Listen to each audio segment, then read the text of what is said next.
Back again on this channel. My name is Suraj Sharma. आज आपका फिर से एक बार स्वागत है बायोबाइट सूरज शर्मा पे। एचपीटेड मेडिकल बायोलॉजी का ये जो सेक्शन है, इसमें हम चैप्टर को जो कवर करेंगे that is body fluid and circulation. Class 11 and 12 से लिखा है क्योंकि ये again I am telling you, यहीं से ही क्वेश्चन देखने को मिलेंगे आपको फॉर श्योर। ठीक है, सो टोटल मार्क्स जो हमारे इसमें रहेंगे 10 नंबर रहेंगे। ठीक है, 10 मार्क्स रहेंगे, एमसीक्यू 10 होंगे और टाइम जो हम ले लेंगे वो 15 मिनट का लेंगे। राइट, तो सबसे पहले क्वेश्चन की तरफ मूव करते हैं without wasting time. Body fluid and circulation जो आपका चैप्टर है, इसका जो पहला क्वेश्चन है, ठीक है, पहला क्वेश्चन बोलता है विच component of blood is responsible for oxygen transport. ठीक है, तो ऑक्सीजन को कौन सा कंपोनेंट ट्रांसपोर्ट करता है? ब्लड का। ठीक है, तो मेन वर्ड क्या है आपके पास? ब्लड है और ऑक्सीजन है। ठीक है, तो क्वेश्चन पूछा है विच कंपोनेंट, कौन सा पार्ट है ब्लड का जो ऑक्सीजन को ट्रांसपोर्ट करता है। ठीक है, तो वो रेड ब्लड सेल्स होते हैं। रेड ब्लड सेल का काम होता है गैसेस एक्सचेंज करने में। ठीक है, ये गैसेस को एक्सचेंज करता है, यानी कि ऑक्सीजन को भी ट्रांसपोर्ट करेगा O2। ठीक है, कार्बन डाइऑक्साइड को भी बाहर लेगा। ठीक है, बाहर फेंक देगा out of our through our nostril, through our mouth also. White blood cell का क्या काम होता है? ये इम्यूनिटी के लिए रिस्पॉन्सिबल होता है। राइट, तो आंसर तो हमारा आरबीसी हो जाएगा। ये इम्यूनिटी बनाते हैं हमारी बॉडी में। ठीक है, कैसे? क्योंकि ये फाइट करते हैं अगेंस्ट द डिजीज। और जो ब्लड प्लेटलेट्स होते हैं उनका क्या काम होता है? बेसिकली ब्लड प्लेटलेट्स का काम होता है क्लॉटिंग करवाना। ठीक है, इनके पास क्लॉटिंग फैक्टर प्रेजेंट होते हैं। और जो प्लाज्मा होता है वो तो पड़ा होता है हमारी बॉडी में। ठीक है, ट्रांसपेरेंट कलर का। और जो कंपोजिशन ऑफ ब्लड में बहुत ज़्यादा जिसका रोल होता है। ठीक है, बेसिकली 50% तो 50 to 55% जो होता है, 55% के आसपास आपका ब्लड प्लाज्मा देखने को मिलता है ब्लड में। ठीक है, नेक्स्ट क्वेश्चन पे आ जाओ। दूसरा क्वेश्चन जो बोलता है हमारा, what is the normal heartbeat rate of healthy adult. इसका क्या मतलब है? नॉर्मल हार्ट बीट पूछा है, रेट पूछा है हेल्दी अडल्ट का, कि एक अगर हेल्दी बंदा होगा या कोई भी पर्सन होगा, उसका जो हेल्दी हार्ट बीट होना चाहिए, एक बार में 1 मिनट में कितनी बार उसका दिल धड़कता है। ठीक है, तो वो होता है 72 टाइम्स। ठीक है, ये एनसीईआरटी में दिया है आपका। ठीक है, तो option number B will be your answer. आप चेक भी कर लीजिए। ठीक है, 72 जो है इसका ये स्टैंडर्ड नंबर है, मतलब इसके आसपास आपका दिल धड़कता है। ठीक है, रेस्पिरेशन भी है। अगर रेस्पिरेशन से रिलेटेड आ जाए तो आप 1 मिनट में कितनी बार सांस लेते हो, तो उसका होगा 16 से 18 के आसपास। क्लियर? क्वेश्चन नंबर जो तीसरा जो आपका बोलता है, ठीक है, which chamber of heart pump oxygenated blood to the body. देखो ऑक्सीजनेटेड ब्लड, अब देखो ये आपका हार्ट है सपोज। ठीक है, हार्ट के पास है 4 चैम्बर, पहला, दूसरा, तीसरा, चौथा। ठीक है, जो ये ऊपर वाले हैं, ठीक है, this is right atrium, this is left atrium, this is right ventricle, this is left ventricle. ठीक है, अब ध्यान दीजिए यहाँ पे, जो राइट एट्रियम होता है यहाँ से आता है डीऑक्सीजनेटेड ब्लड। कहाँ पे आया डीऑक्सीजनेटेड ब्लड? जो डीऑक्सीजनेटेड ब्लड आएगा वो पहले आएगा आपके पास राइट वेंट्रिकल में, और इससे जाएगा आपका सीधा ही आपका यहाँ से जाएगा, कहाँ से? पल्मोनरी वे, पल्मोनरी आर्टरी से जाता है लंग्स के पास। ठीक है, लंग्स के पास गया और लंग्स से ऑक्सीजनेटेड होके आता है वापस, पहले आएगा लेफ्ट ऑरिकल में, देन आएगा लेफ्ट वेंट्रिकल में। और जो ये आपका लेफ्ट वेंट्रिकल होता है, दिस वन पोर्शन, ये ट्रांसपोर्ट करता है पूरी बॉडी को, पूरे ब्लड को। कैसा ब्लड? ऑक्सीजनेटेड ब्लड को पूरी बॉडी में। तो लेफ्ट वेंट्रिकल जहाँ पे भी ऑप्शन है वो हो जाएगा आपका राइट आंसर। ठीक है, तो लेफ्ट एट्रियम का अभी बताया, जो लेफ्ट एट्रियम होता है ये ऑक्सीजनेटेड ब्लड को रिसीव करता है। ठीक है, फ्रॉम लंग्स से इसको रिसीव करेगा। राइट जो वेंट्रिकल होता है, ठीक है, इसमें आता है आपका डीऑक्सीनेटेड ब्लड। डीऑक्सीनेटेड ब्लड आता है और कहाँ से आता है? राइट ऑरिकल से आता है। ठीक है, और जो राइट एट्रियम होता है आपका, ठीक है, राइट एट्रियम, इसमें तो आपका डीऑक्सीनेटेड ब्लड आता है और कहाँ से आता है? आपकी बॉडी से आता है। तो अब और जो लेफ्ट वेंट्रिकल है, इसमें आता है आपका ऑक्सीजनेटेड ब्लड, और कहाँ से आता है? आपका लेफ्ट एट्रियम से आता है और बॉडी में फेंक देता है। आई थिंक आप समझ पा रहे होंगे। ठीक है, ध्यान से सुन पा रहे होंगे। राइट, अपना पूरी कंसंट्रेशन, पूरा फोकस लगा देना है, अपना 100% देना है जब आप एक बार वीडियो को पढ़ रहे होगे। राइट, क्वेश्चन नंबर जो फोर्थ है आपका, क्वेश्चन नंबर 4 जो है आज का है, वो बोलता है which blood vessel carries deoxygenated blood from body to the heart.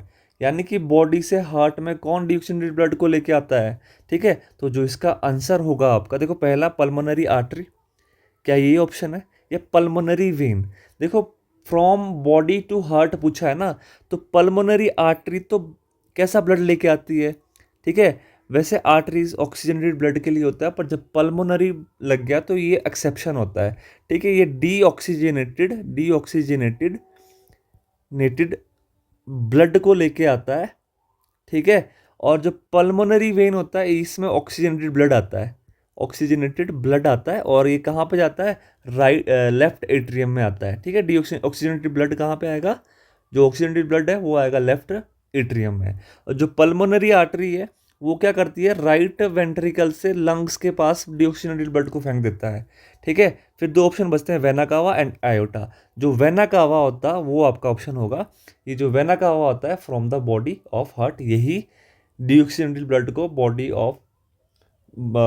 Body से डीऑक्सीजनेटेड ब्लड को हार्ट में लेके आता है, that is vena cava. Clear, ठीक है जी।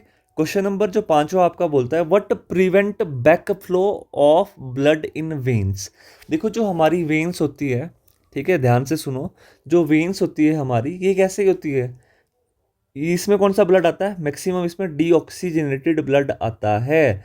बट और जो आर्टरीज होती है आपकी, ये बहुत आर्टरीज जो होती है आपकी, इसमें कौन सा ब्लड आता है, ऑक्सीजनेटेड ब्लड, ठीक है। ऑक्सीजनेटेड ब्लड का मतलब है कि ब्लड में ऑक्सीजन पड़ा है, डीऑक्सीजनेटेड ब्लड का मतलब है कि ब्लड में कार्बन डाइऑक्साइड पड़ा है, राइट, या ऑक्सीजन है ही नहीं, ठीक है, यही इसका मतलब हुआ। अब ध्यान रहे, जब पल्मोनरी लग गया तो मतलब it is associated with lung. अगर पल्मोनरी आर्टरी आती है, अगर ऑप्शन में आता है पल्मोनरी आर्टरी, तो आप करोगे, उसका काम होता है डीऑक्सीजनेटेड ब्लड। और अगर पल्मोनरी वेन आ जाता है, ठीक है, वेन आ जाता है, देखो पल्मोनरी वेन आ जाता है, सपोज पल्मोनरी वेन आ गया तो उसका हो जाएगा ऑक्सीजनेटेड ब्लड। ये पल्मोनरी एक्सेप्शन होता है, ठीक है, इसको ध्यान रखना है। अदरवाइज आर्टरीज का काम होता है ऑक्सीजनेटेड ब्लड एंड वेन का काम होता है डीऑक्सीजनेटेड ब्लड को। अब पूछा है कौन ऐसा है जो प्रिवेंट करता है ब्लड को बैक फ्लो, ठीक है, तो वो होते हैं आपके वॉल्स, ठीक है। तो ये जो वॉल्स लगे होते हैं आपकी वेन्स में, ठीक है, जैसे कि ये वेन है, ठीक है, इसमें से वॉल्स लगे होते हैं, लाइक दिस वॉल्स लगे होते हैं। तो जैसे ही ब्लड ऊपर गया ये बंद हो जाते हैं, तो आपका ब्लड वापस ना आए, ठीक है, क्योंकि भाई वेन्स में डीऑक्सीजनेटेड ब्लड का ब्लड प्रेशर की जो स्पीड होती है वो कैसी होती है, लो होती है। अब जब लो है तो ब्लड वापस भी आ सकता है, तो wall will be answer. But अगर आर्टरीज की बात करें, ठीक है, ऑक्सीजनेटेड ब्लड जा रहा है आपकी बॉडी में, इसमें ब्लड फ्लो कैसा होता है, फास्ट होता है, ठीक है, इसीलिए इसकी वॉल्व कैसी होती है, वॉल्व भी इसकी थिक होगी। क्लियर, तो option number B will be और right answer. Next question number 6 जो है हमारा, 6 जो है हमारा, which part of the heart initiate the heart beat. कौन सा पार्ट होता है हार्ट का जो हार्ट बीट को इनिशिएट करता है। देखो हार्ट बीट से रिलेटेड एक और क्वेश्चन बनता है, 72 times your heart will beat in कितने, 1 मिनट में, ठीक है। अगर क्या होता है, अगर एड्रेनलिन हार्मोन रिलीज होता है, कहाँ पे होता है, अभी आपको बताया था किडनी के ऊपर होता है, पिछली वीडियो में आपको बताया था किडनी के ऊपर एड्रेनलिन ग्लैंड एड्रेनलिन हार्मोन को रिलीज करता है, जिससे आपकी हार्ट बीट बढ़ जाती है। और जब आपकी हार्ट बीट बढ़ती है तब आपकी ब्रीदिंग रेट भी बढ़ जाता है, और उस टाइम आपकी बॉडी प्रिपेयर हो जाती है इमरजेंसी सिचुएशन के लिए। क्लियर, तो इसको कौन रेगुलेट करता है आपके हार्ट में, ठीक है, तो इसको जो रेगुलेट करता है that is S A node, sino auricle node, right. तो ये जो नोड होती है आपके हार्ट में प्रेजेंट, ये आपकी हार्ट बीट को रेगुलेट करती है, स्टार्ट करती है। तो यहाँ से भी +1 एक नंबर का क्वेश्चन देखने को मिलता है, और 1 नंबर का क्वेश्चन मिलता है, और बेसिकली है भी ये +1 एनसीईआरटी में से, राइट। नेक्स्ट क्वेश्चन की तरफ मूव करते हैं। The fluid present between cell of tissue is called. देखो ये आपके सेल है, सेल ऑफ टिश्यू, ये आपका कोई टिश्यू बना दिया, चलो ये group of cell, you know group of cell तो टिश्यू होता है, ठीक है। तो जो इसके अंदर वाले जो सेल्स होते हैं, इसके बीच में जो ये सेल के अंदर फ्लूइड पड़ा है, यहाँ पे सेल के अंदर जो फ्लूइड पड़ा है वो कैसा फ्लूइड होता है, क्या उसको प्लाज्मा बोला जाता है, लिम्फ बोला जाता है, या इंटरस्टिशियल फ्लूइड बोला जाता है, या सीरम बोला जाता है। देखो 2 सेल है, 1 सेल एंड 2 सेल, दोनों के बीच में जो फ्लूइड पड़ा है यानी कि इंटरसेल, तो इंटरसेल के अंदर जो फ्लूइड होगा वो होगा आपका इंटरस्टिशियल फ्लूइड। देखो 2 सेल है ना, तो इंटरसेल, अगर एक ही सेल के अंदर की बात होती है तो इंट्रा, तब हो जाता है इंट्रा, ठीक है, 2 है तो इंटर आएगा। तो option number C will be your right answer, ठीक है। सीरम क्या होता है, बेसिकली अगर आप ब्लड में से आप ब्लड में से प्रोटीन निकाल दे दोगे, ठीक है, तो वो और आरबीसी निकाल दोगे तो वो क्या बना देता है, वो ब्लड सेल्स निकाल दोगे तो उससे सीरम बनता है बेसिकली, ठीक है। तो सीरम मेन आपका रखना कि अगर आप प्रोटीन को रिमूव कर देते हो तो सीरम बन जाता है, ठीक है। प्लाज्मा आपका पता है। And lymph are very very important for your immunity, ठीक है। ये इम्यूनिटी के लिए रिस्पॉन्सिबल होते हैं। जैसे इसमें लिम्फोसाइट्स होते हैं, B lymphocyte and T lymphocyte, यहाँ से भी क्वेश्चन आ जाता है। बी लिम्फोसाइट, ठीक है, और टी लिम्फोसाइट, ठीक है। तो टी लिम्फोसाइट बी लिम्फोसाइट को एक्टिवेट करते हैं और बी लिम्फोसाइट एंटीबॉडीज को रिलीज करता है, ठीक है। ये चीज ध्यान रखना। एंटीबॉडीज कौन रिलीज करता है? बी लिम्फोसाइट रिलीज करता है। पर कब रिलीज करता है? जब टी लिम्फोसाइट उसको एक्टिवेट करता है, ठीक है। तो इसमें भी टी हेल्पर सेल होते हैं, टी साइटोटॉक्सिक सेल होते हैं, टी सस्पेंसर सेल होते हैं, ठीक है। एंटी किलर सेल होते हैं, बी के भी ऐसे ही सेल्स होते हैं। ये आप +2 की बुक में ध्यान से पढ़ोगे, बट यहाँ से इतना डीप क्वेश्चन नहीं आता है। क्वेश्चन इतना ही आएगा, ये आ सकता है कि विच लिम्फोसाइट प्रोड्यूस एंटीबॉडीज। तो आपका ऑप्शन नंबर आंसर होगा B lymphocyte are going to produce antibody by the help of T lymphocyte. T lymphocyte का काम होता है ये एक्टिवेट करवाती है, ठीक है। क्वेश्चन नंबर 8 पे आ जाओ। Which of the following has no role in clot formation. देखो क्लॉट फॉर्मेशन, ब्लड क्लॉटिंग, ठीक है। देखो blood clotting is very very important. Blood का क्लॉट बनना बहुत जरूरी होता है। अगर ब्लड का क्लॉट बन रहा है, देखो ब्लड का क्लॉट बनना बहुत जरूरी है। क्यों बनना जरूरी है? ताकि ये ब्लड को रोक देता है, ब्लड लॉस, ठीक है। ब्लड लॉस नहीं होने देता, ठीक है। जब ब्लड लॉस नहीं हो तो आपका ब्लड प्रिवेंट रहेगा आपकी बॉडी के अंदर। जैसे आपको इंजरी आ गई, ठीक है, इंजरी आ गई तो ब्लड क्लॉट बन जाता है, देखा होगा आपने। तो वहाँ पे कुछ प्रोटीन क्लॉट बना देती है, तो उसमें रोल होता है थ्रोम्बिन का भी और फिब्रिनोजन का भी। तो हमसे पूछा है नो रोल, ठीक है, तो ये दोनों ऑप्शन नहीं होगा। अगला होगा एल्बुमिन। एल्बुमिन एक प्रोटीन है, ठीक है, तो एल्बुमिन ही आपका आंसर होगा। जबकि ब्लड प्लेटलेट्स भी, इसका भी रोल होता है, ये भी ब्लड का क्लॉट बनाती है, ठीक है। तो option number, question no role पूछा है ना, कोई रोल नहीं पूछा है, तो वो होगा आपका एल्बुमिन, ठीक है। तो प्लेटलेट्स का भी काम होता है ब्लड क्लॉट में हेल्प कर देती है, राइट, क्लियर। अच्छा देखो, अगर इंटरनल ब्लड है, जैसे कि आपकी बॉडी का ब्लड है, अगर उसमें आपका क्लॉट बन गया तो फिर तो दिक्कत हो जाएगी, है ना। अंदर नहीं बनना चाहिए क्लॉट, बाहर बनना चाहिए। तो there is one protein, heparin, ठीक है। एक प्रोटीन होती है हेपरिन प्रोटीन, जो ब्लड क्लॉट नहीं बनने देती अनसाइड द बॉडी, ठीक है। समझ आई बात? तो this will be your answer. Next question पे आ जाओ। Pulmonary circulation involve blood flow. जो ये पल्मोनरी सर्कुलेशन होता है, ये इन्वॉल्व करता है ब्लड फ्लो को बिटवीन, देखो पल्मोनरी जहां पे लग गया ना तो आप लंग्स पे चले जाओ, ठीक है। और सर्कुलेशन की बात है तो मतलब हार्ट की बात हो रही होगी। तो अब जहां पे भी आपका हार्ट और लंग आता है वही आपका ऑप्शन हो जाएगा। तो option number A will be your right answer, ठीक है। ब्रेन तो नहीं आएगा, ठीक है, बॉडी टिश्यू भी नहीं आएगा एंड किडनी भी नहीं आएगा। किडनी तो एक्सक्रीशन के लिए रिस्पॉन्सिबल होता है। लास्ट क्वेश्चन जो है हमारा आज की वीडियो का, विच of the following blood group is a universal donor, ठीक है, जो सबको ब्लड डोनेट कर सकते हैं, ठीक है। तो वो कौन सा है? ए है, ए बी है, ओ है, या ओ या बी है?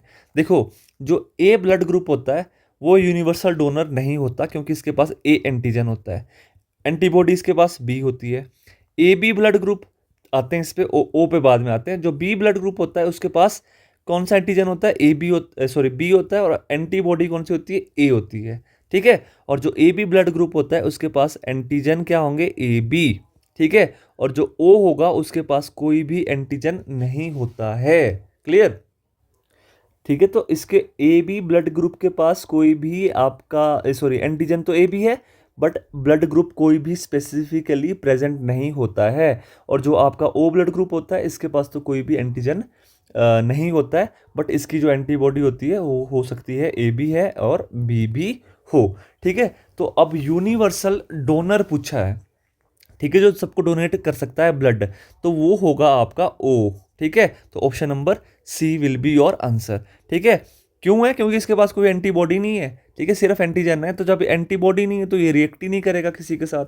सपोज यही ब्लड ए में चला गया तो इसके पास एंटीबॉडी है ही नहीं, तो ये ब्लड ग्रुप ए के साथ रिएक्ट ही नहीं करेगा, नॉर्मल रहेगा। तो ये ओ जो ब्लड ग्रुप होता है, अब देखो ये ओ ब्लड ग्रुप भी दो तरह का होता है, O positive and O negative.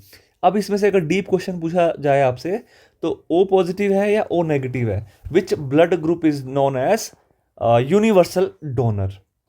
तो यहाँ पे आपको ध्यान रखना है, जो यूनिवर्सल डोनर होता है वो ओ नेगेटिव होता है। अगर थोड़ा डीप पूछ लिया जाए तो O negative will be universal donor and universal acceptor होता है ए बी पॉजिटिव। ठीक है, क्योंकि ये बी ब्लड ग्रुप से भी ले सकता है, ए ब्लड ग्रुप से भी ले सकता है और ओ ब्लड ग्रुप से भी ले सकता है। ठीक है, ब्लड को ले सकता है। तो इसीलिए आपका यूनिवर्सल एक्सेप्टर जो है वो होता है ए बी पॉजिटिव और डोनर होता है O negative is universal donor. Universal मतलब सभी को। ठीक है, ये आंसर की दी गई है फॉर द टीचर यूज, मतलब आप भी इसको यूज कर सकते हो, you are also becoming teacher. ठीक है, आप भी एक टीचर बनने जा रहे हो। और लास्ट में यही बोलूँगा, वीडियो पसंद आया प्लीज़ लाइक कर दीजिएगा। ठीक है, कोई भी कुछ पूछना हो, कोई भी क्वेश्चन क्वायरी हो तो प्लीज़ कमेंट सेक्शन में ज़रूर बताएं, शेयर कर दीजिए अपने दोस्तों के साथ। And most importantly don't forget to subscribe the channel. ठीक है, बाकी अगर आपको ये पूरी की पूरी पीडीएफ चाहिए तो आप मुझे मेल कर सकते हो सूरज शर्मा 5633 9@gmail.com पर। ठीक है, यहाँ पे मुझे मेल कर दीजिएगा। I will provide you all the these question papers on through mail for free. ठीक है, थैंक यू सो मच, मिलते हैं नेक्स्ट वीडियो में। Till then all the best, take care, thank you.